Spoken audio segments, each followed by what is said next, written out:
Okay, let's get it started from here. Welcome everyone to today's webinar. We will talk about awesome topic. It's cultivating success, exploring opportunities and challenges in hybrid casual games. To do it today, we have a quite amazing panelist. I will introduce each and every one. And guys, keep in mind that you will have an opportunity to chat with us and send your questions in the chat, and there will be answered at the end of the event.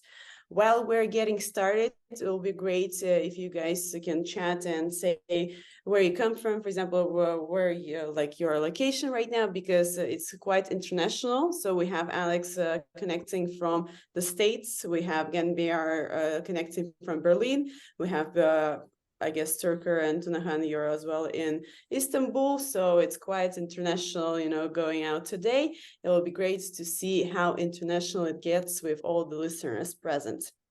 So we're ready to start. Let me also briefly introduce myself. My name is Renata. I'm PR and community at UGC Ninja. We do UGC creators for the performance marketing, and that will be it. And we go to the most important panelist that we have for today is Tunahan. He is a business developer manager at the SocialPeta marketing ad intelligence tool that you can go ahead and try and use. Then we have also Ganbayar, senior account executive at Tenjin. Say hi. MMP and marketing analytics provider that you can also check it out. We have Alex, CEO of Hyperbeard. He is a publisher in gaming. So if you have an amazing game, you can go out and check out to join. And then we also have a Türker, also CEO at Uda Games, gaming publisher that you can also check it out and probably join. So we will start today with a couple of general questions that will be answered by each of the panel member, and then we will move to more specific ones that we have prepared for each of them. So are you ready? Okay, so let's hop on to the point. One of the first questions that we got here, the states, I will address firstly for Tunahan. Let's start with you. The state of the 2023 mobile gaming industry, especially the current state of hybrid casual games. What makes hybrid casual games more attractive right now, in your opinion? Okay. First of all, I would like to thank everyone for attending this webinar, and thank you for the introduction, Renata. And I also would like to thank all our speakers here. For your question, there are lots of developments in 2023. We can see lots of developments, lots of new trends. The gaming sector is very dynamic. We can see lots of changes in the sector. So it's a very great question to start first. First of all, I would like to start with mobile gaming industry in general question. We can see some developments in mobile gaming industry. For example, the first one, a surge in subscription-based monetization. Especially we can see this monetization in many games and in many, for example, two main mobile stores like Apple Arcade and Google Play Pass. So this kind of subscription monetization model is gaining increase. And in 2023, because of the challenges, except for example, IDFA, Apple IDFA change and Google's change, publishers have been left with less data on their players. So this privacy regulation impacts several areas of mobile gaming, such as mobile attribution, creative testing, user acquisition, remarketing, and segmentation. And in 2023, as everyone expected, we can see a decline of hyper-casual games. So instead of hyper-casual games, we can see an increase on hybrid casual games. And in 2023, I can mention that there are new emerging mobile gaming markets, especially in Middle East and in Latin America. Especially in Middle East, users are more willing to pay money, for example, for in-app purchases. And generative AI is becoming more popular in 2023. With this generative AI enables game developers to build fascinating game universes and complex characters that mimic human behavior. So this is a very important development, especially in this moment. Leveraging big data and machine learning, game developers can analyze player actions in the game and predict market requirements and reduce the time for routine tasks. And we can also see industry consolidation in 2023. What I mean with that, many game titans, big gaming companies are acquiring smaller companies. So with that, they can become a unified platforms with this. And in terms of hybrid casual games, yes, they aim to appeal a broader audience by offering accessible gameplay while also incorporating elements like strategy, progression, or social interaction. So what makes hybrid casual games attractive is that there are some specific things that I have to mention. First one is monetization models. From developer side and from user side, from player side, many hybrid casual games use a free-to-play model with in-app purchases. So this is a very important aspect. In hyper-casual games, we didn't see this a lot because they mainly focused on in-app advertisement. So players could enjoy the game for free, but they were encouraged to spend money with in-app purchases. So this makes attractive for hybrid casual games. So it's free, but if you need to buy some items or some upgrade, you can purchase something, and this is good for both game developers and for players. And another thing that I have to mention that there are live services in hybrid casual games, like content updates, live events were common in hybrid casual games. And this keeps players engaged and encourage them to return to the game regularly. For example, these updates often introduced with new characters, cards, levels, or events. And there's another feature that what makes hybrid casual games attractive is the one that social features. Social interaction was a very crucial component of many hybrid casual games. For example, players could form or join clans or engage in multiplayer battles, or they can chat with their friends. It's a very social interaction model. And another aspect that I want to mention is with hybrid casual games, we can see in many hybrid casual games cross-platform play. So what I mean with this, many of these games supported cross-platform play. So this allow players on different devices to compete against each other. So this is also another perspective that I have to mention.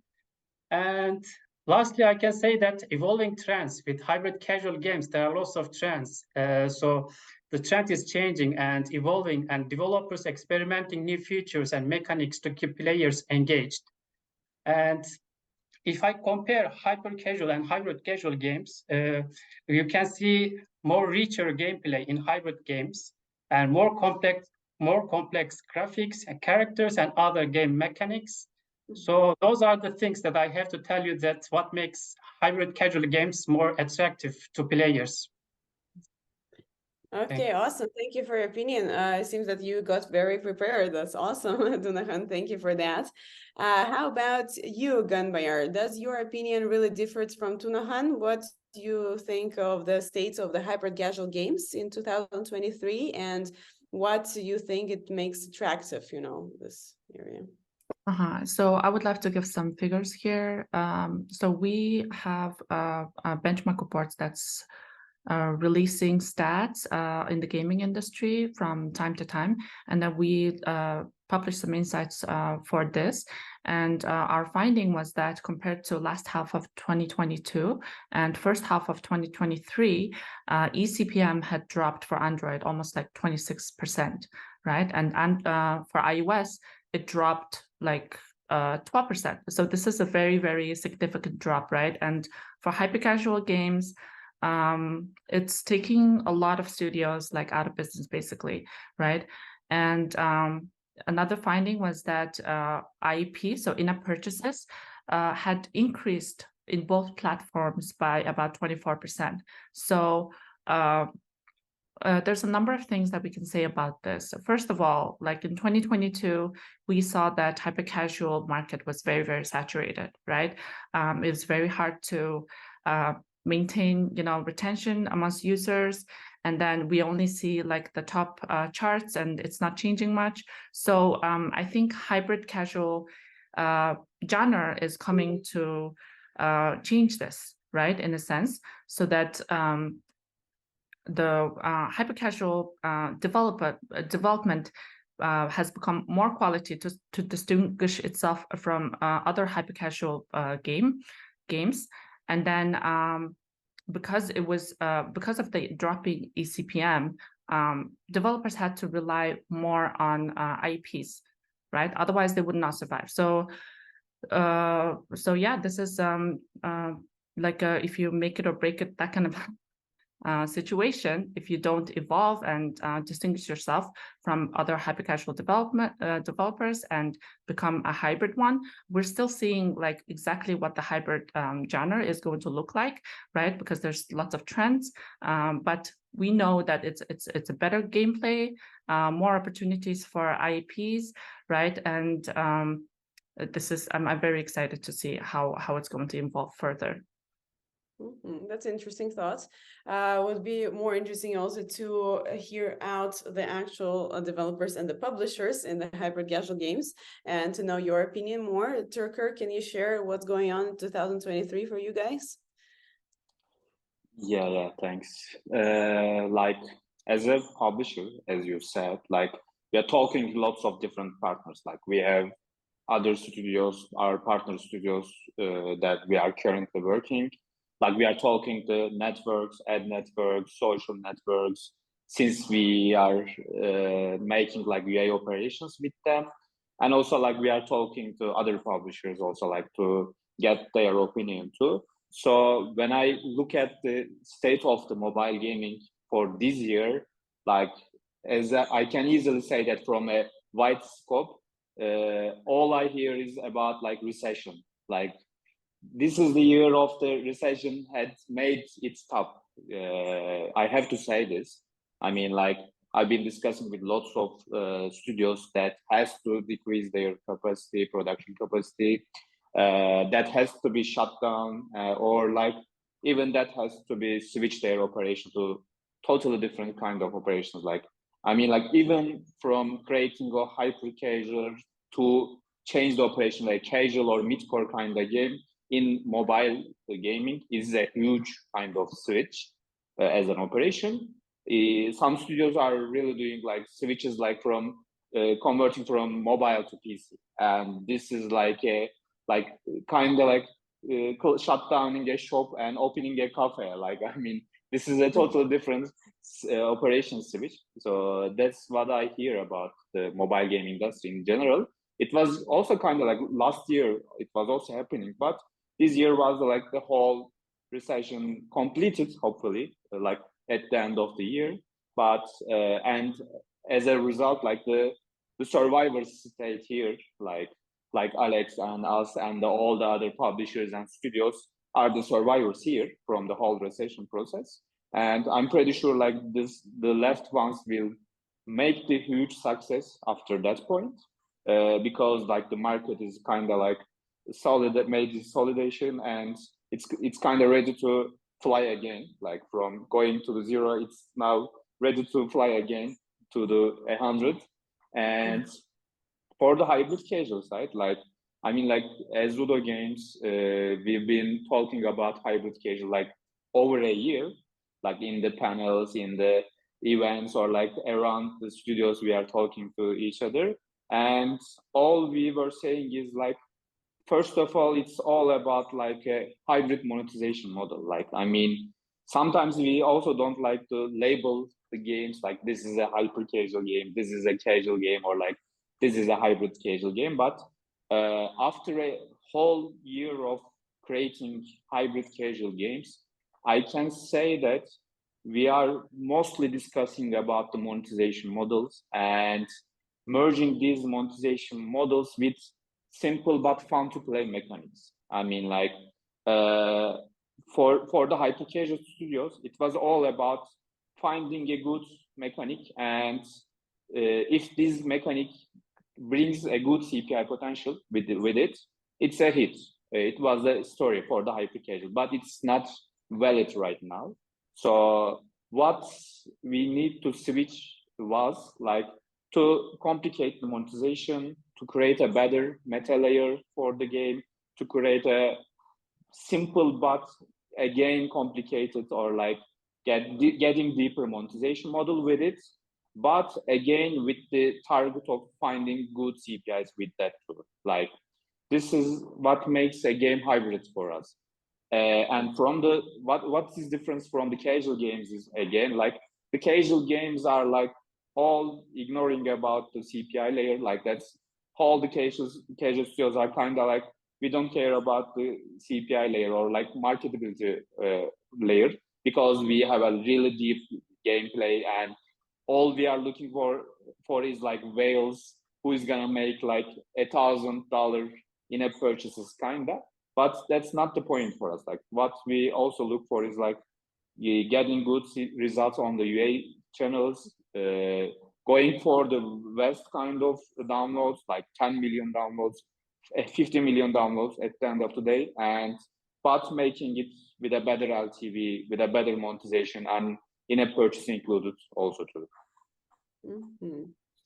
I see your points. How about Alex? Will you agree with your colleague? Do you feel yourself as a survivor of this year? I guess so. It has felt like a survival year. Yeah, I think what we're seeing is just a natural reaction to a saturated market and all the low-hanging fruit being picked off, right? Someone at some point figured out that you can create a very low investment, monetize it basically just on retention with ads, right? And that was the fastest way to market. Unfortunately, that also means the fastest to copy. And so we saw a quick saturation and arguably a fairly long cycle of hyper-casual dominance, right? But now developers realize that, it's not just about growth. And part of that too is that the money on the VC side is being thrown around to companies now that are driving profits and not just driving growth, whereas that was not really the case during the 2020 to 2021 years. It was really just, hey, grow as fast as you can. We don't really care if you're profitable. And so, now the LTVs need to be higher, right? Because now the market is saturated, CPIs have gone up. The ones that have the higher LTVs are the ones that are going to succeed. So I think that is going to be kind of a continuing trend. It's going to only push the LTVs higher. It's going to move people more away from hyper-casual till a certain point where that opportunity opens up again. In the next several years or so, because it's always where the competition is or isn't where the opportunity is. Thanks for sharing. And then let's stick with you, Alex, if you don't mind. Sure. So how about the challenges in winning the players? Because right now we're kind of syncing on the same kind of opinion in the hyper-casual games, right, industry and in general. But what's your personal challenges in winning the players? Sure. So we're very organic first. We have at Hyperbeard a very organic first approach. I think 95% of our downloads last year of the 67 million were organic. So that's kind of baked into our entire strategy. And that has fortunately kind of been to our favor, obviously, with the not deprecation of IDFA, but the introduction of ATT and the ability to opt out, which most users do. You're really looking to get users however you can, whether it's through paid sources, whether it's through social sources, whether it's through organic sources, right? So I think, what you're looking for, obviously, is to kind of combine those things as best as possible. So if you're not really looking at a blended approach now, it's very, very difficult to make it profitable. If you do have that game that can sustain a really high CPI, because your LTVs are just really high, then, you're going to be successful. But you're looking at kind of what I like to say is the top 1% of 1% of games. At Hyperbeard, we like to operate with success in that top 5% or so of games, right? Which is still very hard to achieve for indie developers. There's a lot of product and monetization design that goes into that. Where we will engage with developers is sometimes even before retention, but really, obviously, once retention is de-risked, that's where it gets interesting, and then we can obviously bring in monetization design. And because monetization design is not easy, but it's also not rocket science. You can kind of just look at all the various pieces that every single game out there that's successful, you can see by total downloads, total revenue, has kind of plugged in. It's the battle pass, it's the starter pack, it's the IAP offers, it's this ad, it's that ad, right? And you can kind of plug all of these things into every single one of these games to some extent. But that does take time. It takes investment. That's why hyper casual kind of shied away from that. It's just harder. But I think we're going to see more and more game developers start to kind of plug and play that stuff because it's just necessary to drive the higher LTVs. Well, it seems that you have your path of success that you're going for, and it's great to know also that the way of your promotion is more organic right now, right? As I understood, and that's I think is a great insight for like our listeners. Thank you for sharing. Türker, how about you? What kind of challenges are you facing in attracting the users to your apps? I mean, like, it's kind of like also like good point for the hybrid casual side too. Like, I mean, when Alex says like we have our like 60% or 70% of our users as organic, and this is a strategy for them, it's really great to hear because like we have a totally different strategy. Like we are all UA oriented strategy as a publisher, and like 80% of our users are coming from UA channels, like paid users, etc., etc. And but on the other hand, like it's kind of like a whole change for the industry too. Like for the hyper casual, it was like almost like same strategy for the whole publishers. Like find a good CPI, find a fun to play, like engaging gameplay, and invest on that game like for 3 months or at most 4 months, and get the at most user as possible. That was a strategy for the hyper casual. But when it comes to hybrid casual, and since it's also like still blurry for lots of developers and publishers, or like even market analysts or like other partners, everybody's trying to create their own strategy, their own good strategy here. And from our perspective, it's kind of like we are still trying to hack the marketability layer for that. And when we are doing this, we are always like kind of trying to find new genres here, like new subgenres, I can say, like, and all what it's all about is like we need to create a design approach that we can still find good CPIs, but we also this subgenre has to come with like a good playability layer that we can deeper the monetization layer too. So that's a huge challenge like that we are discussing like every day. Like we are always trying to find new subgenres, try to test new games for this subgenre.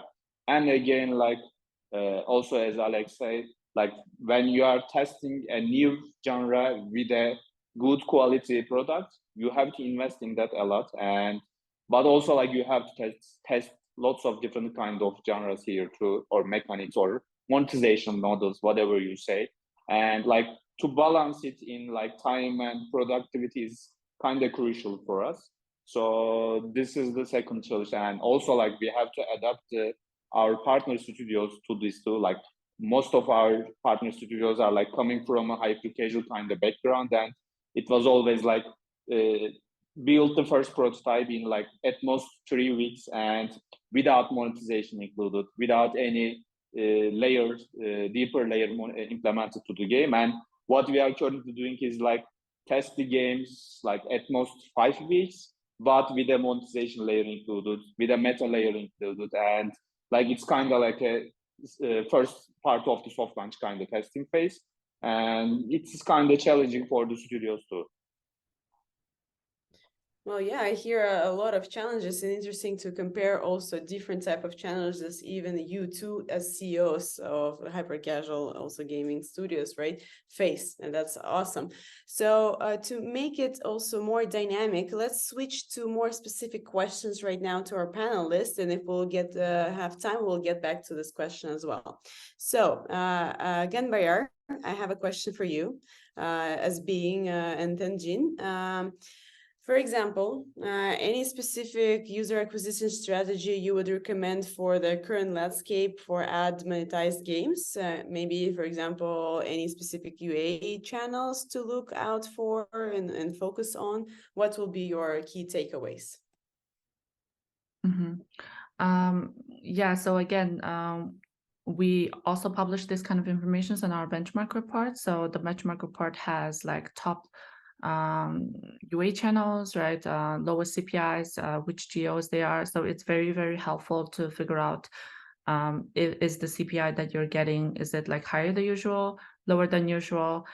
Instead of like spending so much money on an ad network, you can actually check if it's the most popular one right now that has the lowest CPI, right? In terms of yeah, so I don't want to like exactly say which ad networks. It's, I think performance is different from everyone in terms of everyone's goals, basically.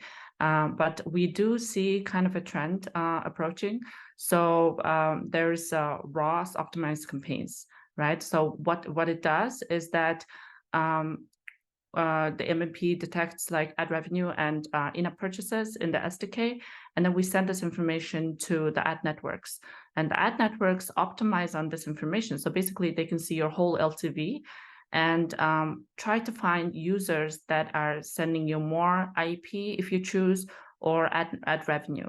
So this is a totally different strategy compared to like 2 years ago, right? Because before this all this IDFA thing, it was a huge struggle to find a specific user, a segment of user by targeting, like in ad networks first, right? And I think that's what brought about the hyper casual genre, because you didn't have to have any targeting, and then therefore your CPIs are going to be low, right? But now we cannot really target anymore. So we're doing this automated UA approach where it's kind of a black box approach, where the ad networks that have the capability to do this just optimizes on your data, and then find you more users that can help you with that. Got it. How about you, Tunahan? Based, for example, on your experience in supporting game publishing, what is the difference in the marketing strategies between the hybrid casual games and other games genres that you noticed? Okay. So first of all, the media buying creatives for hyper-casual games mainly focuses on gameplay. Hyper-casual games have simple and easy to learn gameplays, and the game's graphics are simple. So in the advertisement, in the creative, you can show some game features and they can be well demonstrated by using the game's own graphics. But when it comes to hybrid casual games, this is a little bit different. And you have to show multiple elements of your game for your advertising creatives to better attract users. So what we provide with SocialPeta, we provide ad creative data, and you can check your competitors' ad creative data, and you can find hybrid casual creatives on the market through impressions, like through estimated impressions, duration days, like popularity. We can locate the best high quality ad creatives for hybrid casual games with our platform. This is our solution to help publishers and game developers in their marketing strategy. To answer your question, many hybrid casual games, first of all, its essence is still a casual product, although we call it like hybrid casual. But the biggest feature of casual products is simplicity to easy to play. So, which makes hyper products more compatible with short video channel users. You can maybe predict that one of the first network many users use is TikTok. So they get traffic from TikTok for hybrid casual games. The creatives are buying traffic on short video platforms are the unique among all channels. First of all, your creative shouldn't be too obvious, otherwise players will swipe away. And first of all, you need to comply with the short video ecosystem, including but not limited to editing techniques like subtitles, like background music, and so on like this. You have to check, for example, with our platform, we provide this solution. So you have to check your competitors' creatives, and you can see the successful examples of creatives in the market, the high quality creatives. So it's very crucial to check others' competitors, and you can also create your own creative.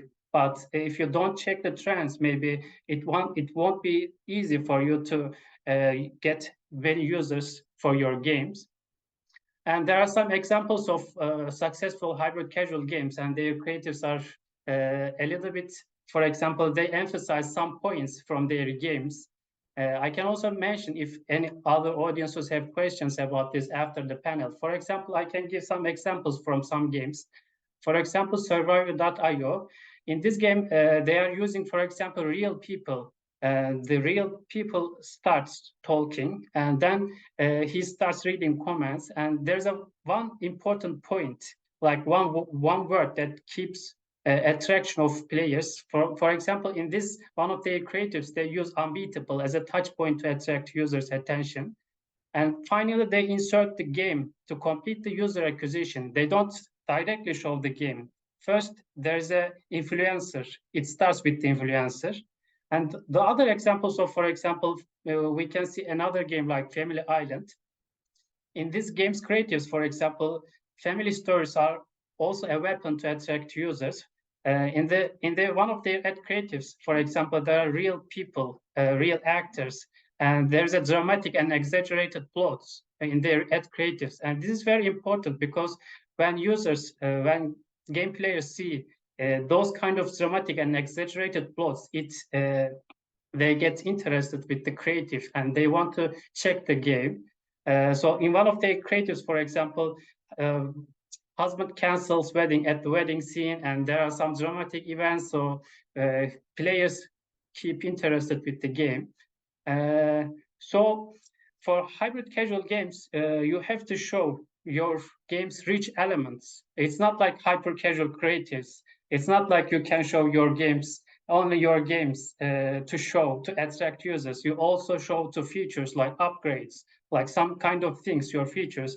For example, if your game has like RPG elements, like RPG elements are the primary showcase of most hybrid casual games. So it's particularly important to highlight the game's rich growth system and extreme exciting battles. I can say this. And if any questions coming from our audiences, I will be glad to answer at the end. Awesome. Thank you for your openness, Tunahan, and sharing your insights from this field. Another question I have for Alex, a more specific one, as being a CEO of Hyperbeard, right? What kind of advice you can give to developers who are looking to publish their next hit, especially in the hybrid casual games this year? And if, for example, of course, they want to join you and etc. And maybe you have noticed any recent hit games to take inspiration from, and why, for example, you think that this game worked while many others failed. And there's so many questions in one, but I think you'll manage to answer them.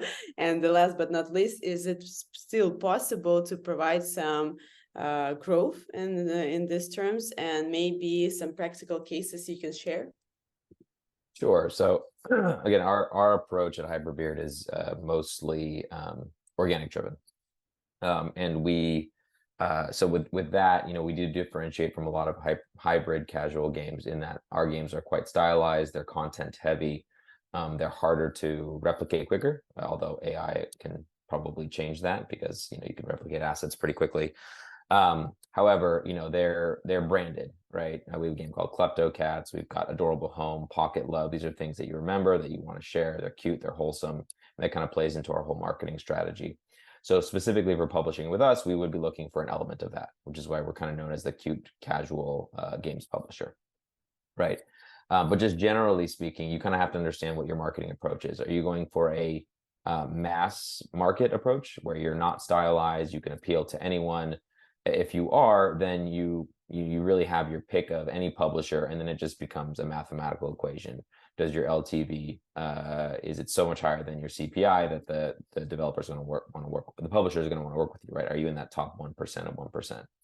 I think that's harder personally than kind of doing what our approach is, which is to, you would find a publisher that kind of matches your aesthetic, that can give you a strategic advantage for a particular audience.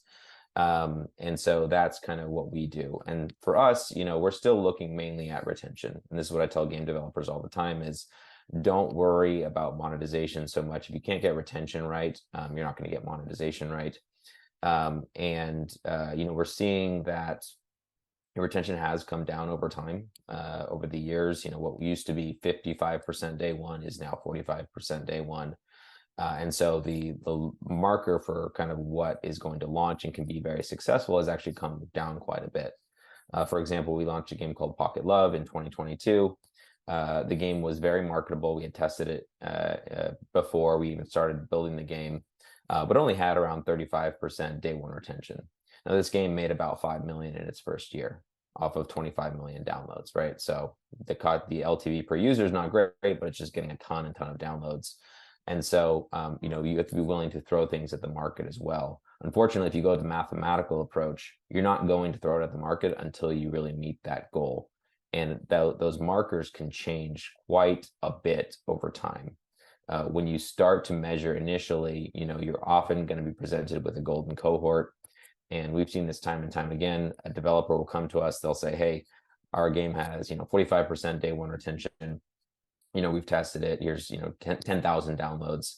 We get the game into our platform and it's more like 30% day one retention, right? And there is a mismatch of the audience there. When you go and you find your perfect audience, you're going to have significantly better results. And that just means that the bar is so much higher. You need a ton of data. You need to drive that number much, much higher. And to answer your question about some practical advice for growth, again, it would just be, think about what you want your overall strategy to be. Do you really want to focus on monetization at some point? Because that is the kind of the mass market. You can get any publisher, you know, if you can make those numbers work. If you can't, if that's not your expertise, if you're not extremely data driven internally, you're more creative focused, then you probably want to do something that's more brand and organic, kind of along the lines of Hyperbeard. Thanks for the recommendation and sharing your experience. And it's very interesting that to see, at least for me, like the comparison in two different, you know, publishing studios with a different approach, especially in the user acquisition as well. Thanks for sharing, Alex. We will have a question, of course, for Türker as well. Question for you. As we also did a podcast with you, as you remember, I found very exciting news that your team got recently 10 million downloads for the game Street Life that we also worked with. And could you share some of the successful experience and strategies that led to this impressive achievements, and maybe some strategies? Yeah, of course. I mean, like, as I said, like, we've been building hybrid casual games like for last year, for over than a year. Like, it's gonna be like 14 months since we officially started as a publisher, as a hybrid casual publisher. I mean, like, as a studio, we have been building games for 10 years, but on the hybrid casual focus, since it's also kind of like a new approach to the as a genre too. Like, we've been like testing really different kind of mechanics till now. Like, it was like the most obvious, and like also like I'm mentioning around, is like we have a few subgenres that is obvious for us too, and that is also like being tested by other publishers too. Like, I mean, there was a like arcade idol hype for the first start of the hybrid casual, and everyone was talking about, is the hybrid casual meaning like arcade idols or like these kind of games. And I was saying that it is only like one of the subgenres for the hybrid casual genre. It's not about only looking from the designing perspective. It's all about like defining the game from the monetization model or like monetization methods that the publisher is testing on that. And Street Life is also like kind of game for us too. Like, there was similar designs before we released the Street Life. Like, we call it simple merge, for example. Like, this is a simple merge subgenre for us. And what makes it different from hyper casual and casual games is like, we really limited the complicated game design, like from the like casual merge games, like you like Merge Mansion or like other merge casual merge games. It's kind of like a simple board with simple merge items, and like the game flow is really simple for the user too. Like, when the player comes to the game, it directly understands the mechanic. Like, the player directly gets into the game and directly see progression in the game. Like this is kind of like a hyper casual approach, like getting the user immediately into the game and make him fun, get fun from the game as soon as possible. This is the first step. But it's kind of like an approach like easy to learn, hard to master kind of approach. Like if the player wants to get more complicated mechanics or like wants to get different kind of fun in the game, like the player can find them with different kind of approaches. Like we have a meta layer that the player can build his house or with different kind of new mechanics coming from this meta layer. Like this is, for example, an approach for us. Like you are unlocking some meta layers with also coming with new playables, like new playables in the game. Like this is like a simple example of complicating the game design or like varying the gameplay for the user. But the core mechanic is still same. Like you are still playing a simple merge game with easy to learn and easy to progress in the game. Also, like on the monetization layer, we are also like testing different kind of approaches here. Like for example, for Street Life game, it's kind of like a story-based progression game, and we have taken a few monetization elements from story-based casual games. Like you can remember like some obvious story-based games like 2D comic-like story games. They have some kind of like story unlocking, VIP stories, VIP side stories kind of stuff.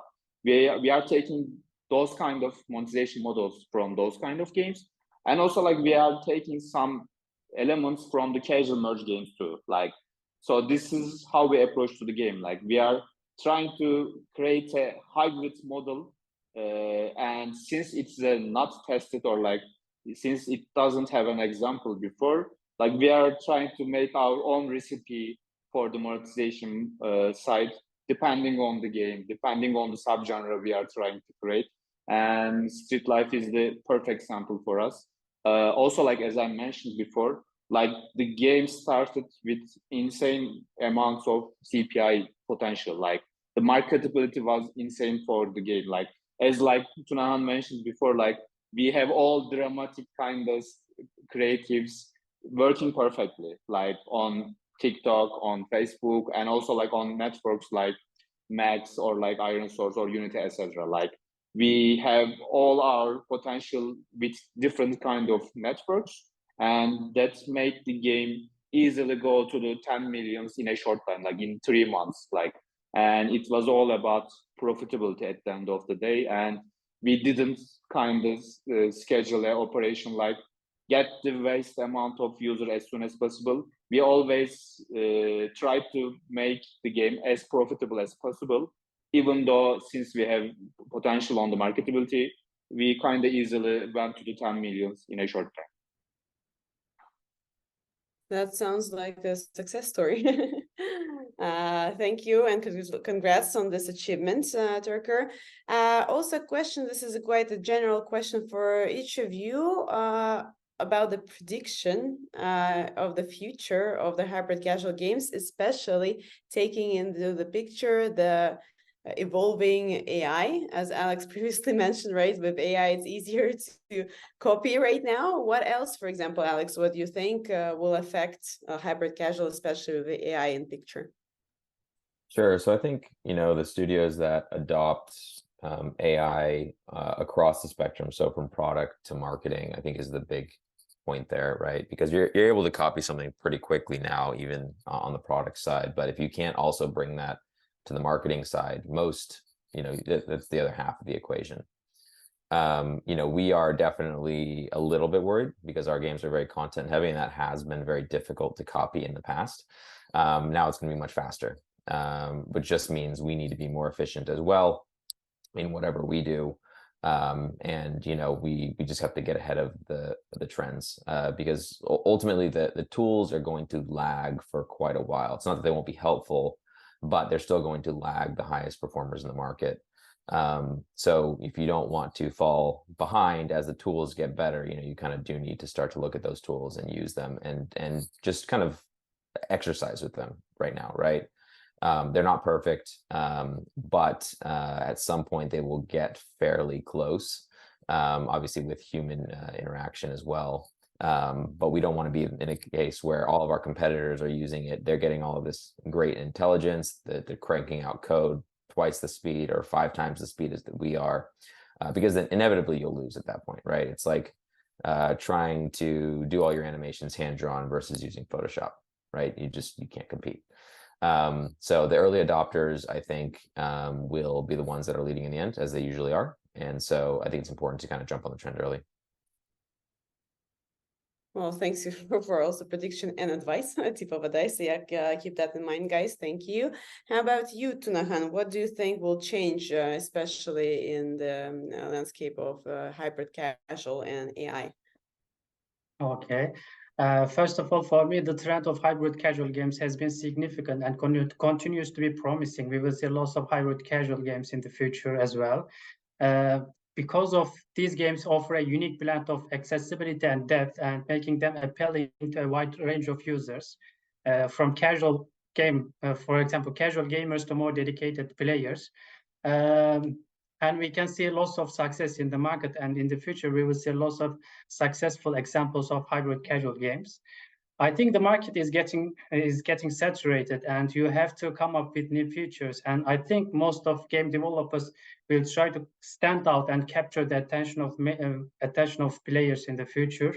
And I think that in the future there is still this I think high player expectations you have to keep, because players want more quality graphics and gameplays, overall user experience. Their expectation is high. You have to meet or exceed their expectations to keep good retention rate. And I think in the future also monetization balance will be very important.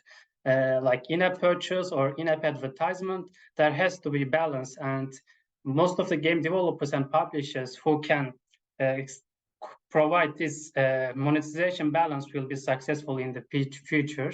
And one aspect I want to mention, that user acquisition costs will be very important in the future, because I think that from our perspective as SocialPeta, we believe that most of quality is much more important than quantity at the moment. You have to come up with a good ad promotion strategy, and you have to create a good ad creative in the market to attract many users. With this, our platform, we provide, for example, 1.4 billion ad creative data, huge ad creative data, and updating millions each day. So you can find the high quality ad creatives in real time, and you can have a better marketing strategy. And social interaction will be very important. For example, for hybrid casual games perspective, players, you have to provide them, like you have to encourage them to share your game or invite your friends. It will be very important. And balancing skill and accessibility will be also important. Your game shouldn't be too easy or too hard. And from AI perspective, I can say that AI can personalize games for each user, for example, according to your level. I expect this will happen. For example, developers may utilize AI to enhance player experiences by offering personalized gameplay. AI can analyze players' performance, preferences, skill level, and dynamically adjust game difficulty according to each player. So I think one of the biggest attributions of AI will be in this area, because you will play the game according to your level, your skill. If you are a new outcomer, it will be not too difficult or too challenging game for you. So AI will help in this area, I believe that. And one thing that I have to mention, that user feedback and community management will be very important. You have to listen what your players are telling you, and it is still important in the moment, but in the future you have to keep listening to your players and what they want, and you have to keep marketing trends to catch up audiences. And I can say this. Mm-hmm. Cool. So actually, AI some sort of can also be helpful, right? Not only, by coping, but actually, the looking up the metrics, checking the information and etc. That way faster. Well, honestly, I love ChatGPT right now. Like this is one of my best friends currently. But I noticed today, I don't know why I have a sort of problem with it, and it's not logging in, and I'm like, oh my god, how I'm going to exist without it. So getting used to such tools can be dangerous, as I see today. Okay, Ganbayar, what do you think about AI and the future of hyper casual games? Just shortly. Yes. So for the future of hyper casual games, we're definitely going to see an increase. So this genre is going to be dominant the way the hyper casual was, right? We still see a couple of still see hyper casual games, but I think it's going to die out, and then more like subgenres of hyper casual approaching, like Türker previously mentioned.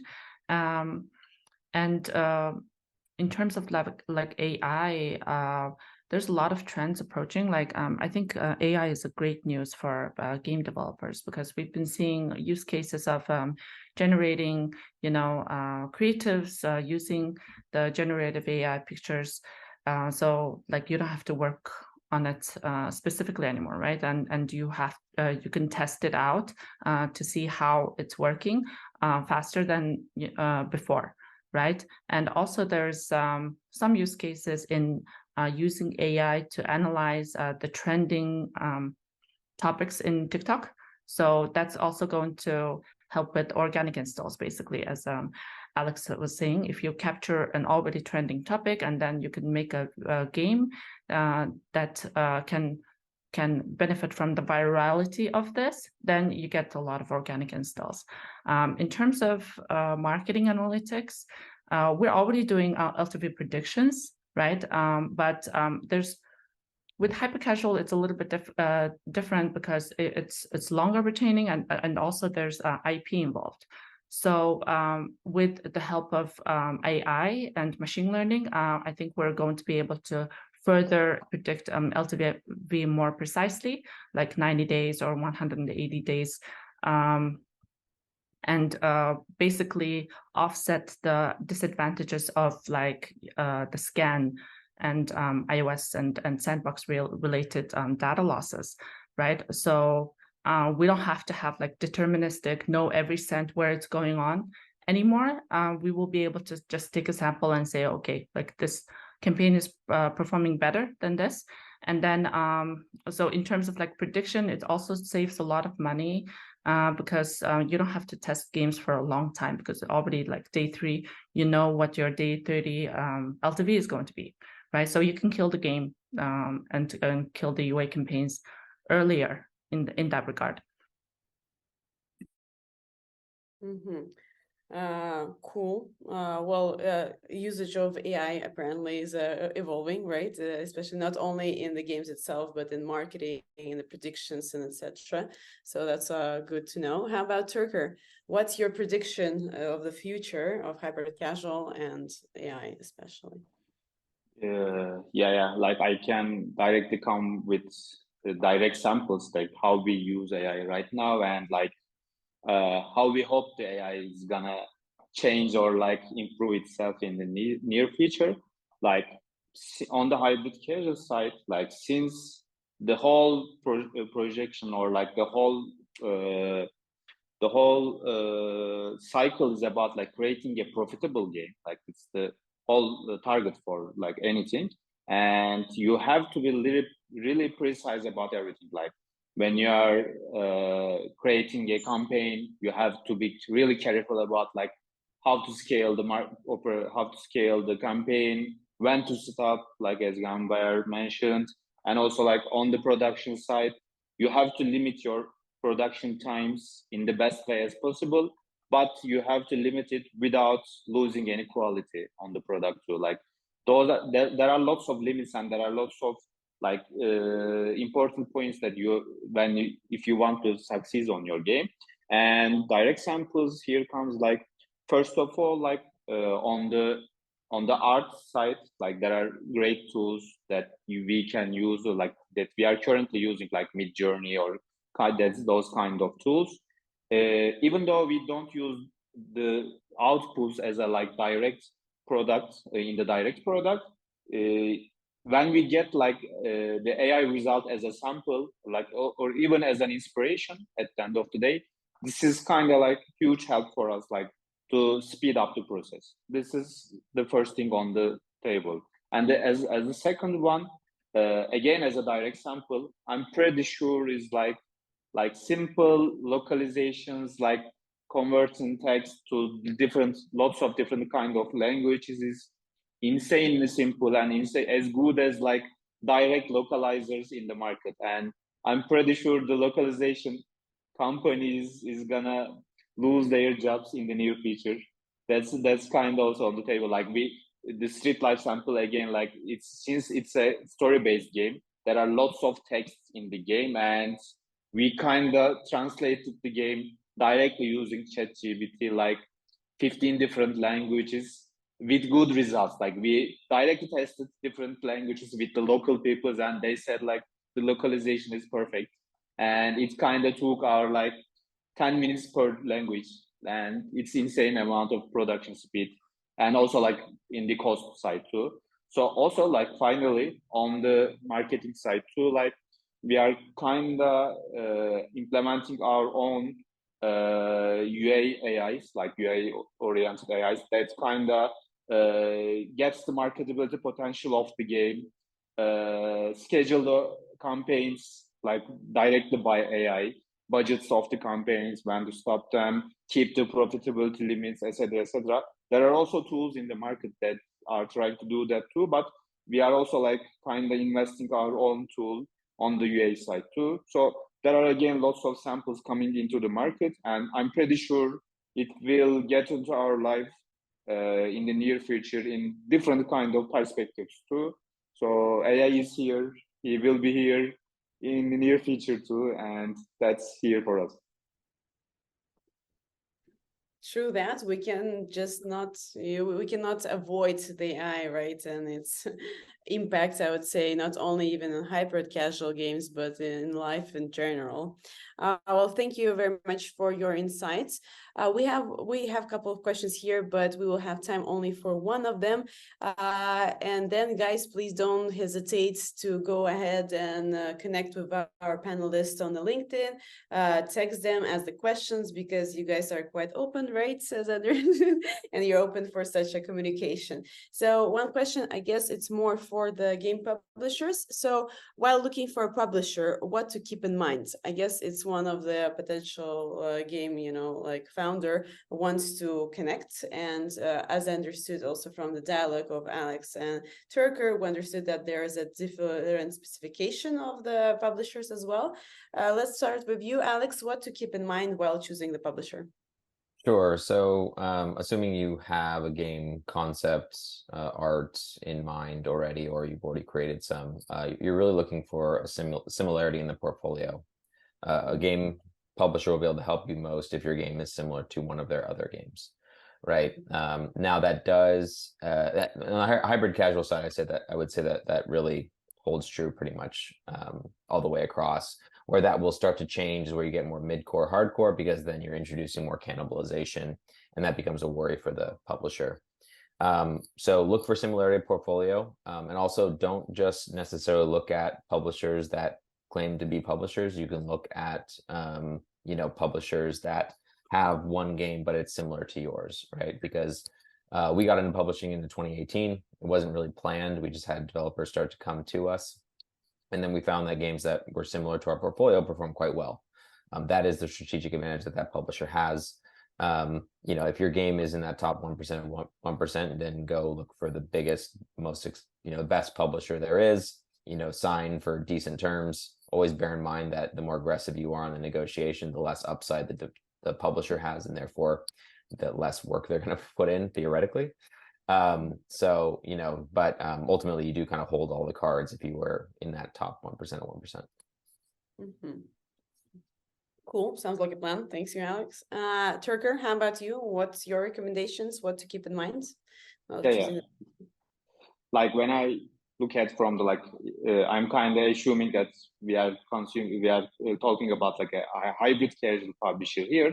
Like if I were a studio that is looking for a hybrid casual publisher, that I have a potential game or that I want to build hybrid casual games and understand the mechanics of hybrid casual genre, like first of all, I would go to their publishing accounts and check for their best games and play the games with long sessions and try to look for what they implemented to the game, or like if they get like a good kind of approach to the monetization side, if the core game mechanic is like kind of engaging for the user, or if they tested something new they didn't see before, like a new approach. It can be on the monetization side, it can be on the like game flow, like, or different kind of, you may even come across with the creative of the game, and it can be even about the creative approach too. So what is this genre is all about: making new approaches, creating new approaches, making science here for the first time, like try to test new kind of approaches. And if you see the results, like there is something shining here, and I have to be a part of this like evolving stuff. That's the point here, like as a publisher. Mm-hmm. Cool. Well, thank you guys very much for sharing your valuable insights, talking from your personal experience as well. I think it was very insightful for me, for sure. I guess our listeners were happy enough as well that they will be able to check it out in the recording. They will be published soon, I guess this week, and we will stay in touch. And don't hesitate and connect with our speakers and ask them questions in private. We'll see you soon, and thank you very much. Bye. Thank you. Thanks, everyone. Bye.